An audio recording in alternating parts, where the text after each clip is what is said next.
época em que nada se conseguirá ocultar, nem mesmo os mínimos pecados e impurezas. Eis o que é o mundo cristalino.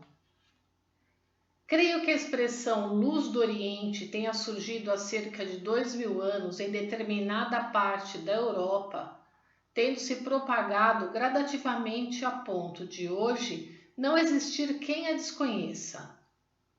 No entanto, pelo fato de seu verdadeiro significado não ter sido conhecido, até agora ela continua sendo um enigma.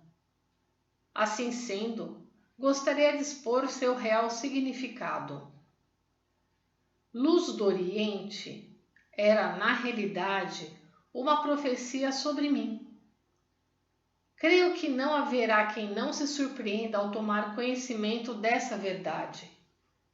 E já que as pessoas não conseguirão aceitá-la de imediato, vou tentar esclarecê-la apresentando fatos que comprovam minha afirmação. Para tanto, preciso mencionar, em primeiro lugar, o local onde nasci e o trajeto percorrido devido às mudanças que realizei. Nasci em um bairro cuja antiga denominação era Hashiba, situado no distrito de Asakusa, na cidade de Tóquio. Vou explicar a respeito desse local. O país chamado Japão, como todos sabem, localiza-se no extremo leste da Terra. Acrescente-se que Tóquio, a capital, se localiza a leste do Japão. A leste de Tóquio fica o distrito de Asakusa, e a leste deste encontra-se Hashiba, o bairro ao qual me referi há pouco. E como a leste dele fica o rio Sumida, em termos de mundo, este bairro fica realmente na parte leste da região leste. É o extremo leste do mundo. Foi lá que nasci. Aos 8 anos, mudei-me e fui morar no bairro Senzoku, a oeste de Hashiba. Mais ou menos na época em que concluí o curso primário, fui para o bairro de Naniwa, localizado no distrito de Nihonbashi. Depois para o bairro Tsukiji, no distrito de Kyobashi. E posteriormente para os bairros Oi e Omori, ambos localizados no mesmo distrito, que na época era denominado Ebara. A seguir, transferi-me para o bairro de Hirakawa, do distrito Kojimachi. Em seguida, para Tamagawa, onde se localiza atualmente Rosanso, solar da Montanha Preciosa. Posteriormente, dando um salto bem maior, mudei-me para a cidade de Hakone e depois para Tami. Agora para a cidade de Kyoto. Assim, mudei de residência por 10 vezes. Dessas mudanças, excetuando-se o bairro Kojimachi, 9 foram em direção ao oeste. Naturalmente, daqui em diante, a luz do Oriente avançará cada vez mais para o oeste. Um dia, é óbvio, chegará à China e até à Europa. Analisando as diferentes culturas existentes no Japão até o presente momento, constatamos que todas elas surgiram no oeste e foram se expandindo em direção ao leste. No âmbito religioso, não somente o budismo e o cristianismo, mas o shintoísmo e cada seita e ramificação do budismo que tiveram origem no Japão foram se propagando do oeste para o leste. A única que nasceu no leste foi a religião budista Nichiren, e nisso há uma profunda razão. Vejamos.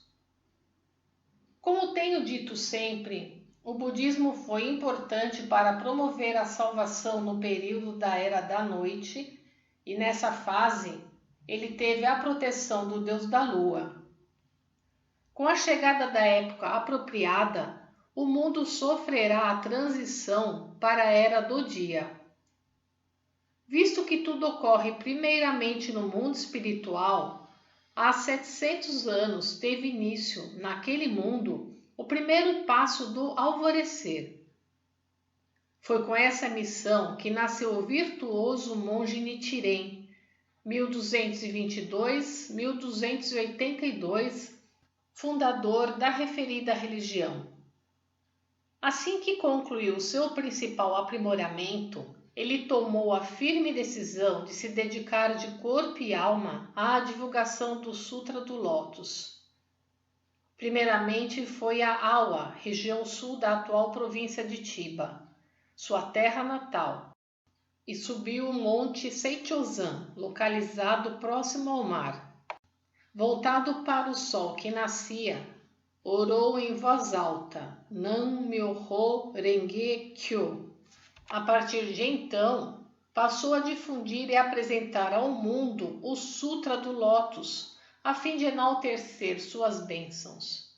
Enfrentou inúmeras perseguições até que finalmente estabeleceu sua atual e inabalável seita.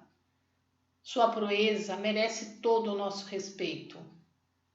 Na realidade, esse grande feito de Nichiren representou a primeira atuação da luz do Oriente.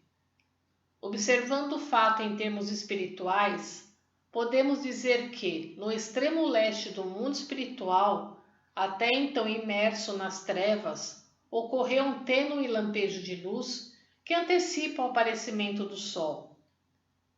Obviamente, esse acontecimento não poderia ser evidenciado pelos olhos humanos, mas constituía uma grande realização divina, um passo importante no avanço do plano divino. 600 e tantos anos mais tarde, dirigi-me a Awa, levando mais de 30 acompanhantes, e no alvorecer do dia 15 de junho de 1931, subi ao topo da montanha onde se localiza o templo budista Kenkonzan Nihonji e entoei uma oração voltado para o leste. Naquele exato momento ocorreu um fato misterioso. Ainda não me é permitido revelá-lo, mas esse acontecimento da província divina significava a linha demarcatória da mudança da Era da Noite para a Era do Dia. O interessante é que o monte Seichozan fica a leste e bem perto do monte Kenkonzan. E devido a essa proximidade, podemos realmente considerá-los irmãos. Do mesmo modo, o fato de o templo se denominar Nihonji significa que aquela mudança já dera sinais. O que expus delineia a afinidade relacionada ao budismo. De mais a mais, o confucionismo, a moral, a sinologia, a medicina chinesa e os demais elementos formadores dos primórdios da cultura japonesa foram trazidos da China e da Coreia. Assim como na atualidade foi importada a cultura ocidental, o início da nossa cultura, em sua maioria, teve origem no Oeste. Assim, não existia nenhuma outra expressão cultural japonesa que tivesse nascido no leste, além da religião Nichiren. Sobre o que precisamos refletir neste momento é: se fosse possível criar um mundo ideal de paz e felicidade, por intermédio dessa cultura nascida no Oeste, eu nada poderia dizer. No entanto, o que vemos é justamente o contrário. Em termos materiais, o mundo se tornou uma civilização magnífica. Porém, a felicidade do homem, que é o principal, em absoluto foi alcançada. Assim, todos acham que isso não é possível nem mesmo no futuro. O homem contemporâneo vive sem nenhuma esperança, e a incerteza é constante em sua vida. Dessa forma, ele busca incessantemente a luz da esperança no seu íntimo, e sendo esta a concepção comum da maioria das pessoas, o centro desse desejo era a luz do Oriente. Conforme o exposto, podemos ver que os fundamentos da cultura japonesa caminharam na direção oposta, E essa realidade pode ser compreendida claramente observando-se a grande natureza. O Sol e a Lua despontam no leste e descrevem uma órbita em direção do oeste. Diante dessa verdade, o que nasce no leste de fato é eterno e verdadeiro. Assim sendo, posso afirmar com toda segurança e sem erro que as pessoas que acreditarem em minhas palavras e procederem em conformidade com elas conseguirão obter a verdadeira felicidade. Em suma, vou purificar de uma só vez toda a água turva lançada até hoje do oeste para o leste e devolvê-la para o oeste e construir um mundo ideal e cristalino. Jornal Eiko, número 182, Luz do Oriente, em 12 de novembro de 1952, publicado na coletânea Luz do Oriente, volume 1. Nota: Luz do Oriente, em japonês, Toho no Hikari. Literalmente significa luz proveniente do leste, luz que emana do leste.